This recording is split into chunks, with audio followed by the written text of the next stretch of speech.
आखाडा म्हणलं की आठवतात पैलवान, खुराक, लाल माती. पण आखाडा वेगळा आहे. जे बघायला भेटलंय ना, एकदम अमेझिंग होतं, एकदम अमेझिंग. सिरियस. कारण की या छोट्याशा मुलांकडून ज्या अपेक्षा केली ना, त्याच्यापेक्षा कित्येक तरी पटीने आहे ना, ते वरती आहे. Welcome back on 100 Days 100 Stories of my hometown episode 2. हा आहे शंभू सूर्यमार्दनी खेळाचा आखाडा, जिथे पारंगतपणा जबाबदारी बनतो आणि शिस्त बनते संस्कार. 5 वर्षाच्या पोरापासून थेट वस्तादांच्या वयापर्यंत असलेले पैलवान इथे घडतात. इथे मुले मुली असं कुठलाही भेदभाव न बाळगता सर्व एकाच आत्मविश्वासाने उभे आहेत.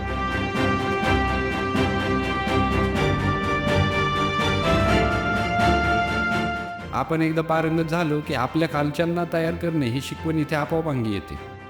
या ठिकाणी केवळ हेच नाही, तर या ठिकाणी धर्म कसा जोपासला जातो याची शिकवण दिली जाते. हा आखाडा बबलू असतात टेकाळे, अमोलदादा निमोणकर, राजूदादा बांबे यांच्या संकल्पनेतून तसेच आखाड्यातील असंख्य सदस्यांच्या सहकार्याने उभा राहिलेला आहे. कामाने, कष्टाने, मेहनतीने उभा असलेला आखाडा आज माझ्या गावच्या पिढ्या घडवते.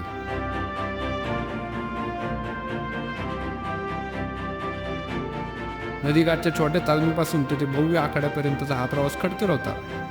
पण हा आखाडा आज माझ्या गावचा अभिमान आहे. My hometown may define by its past, but it is shaped by its hopeful future.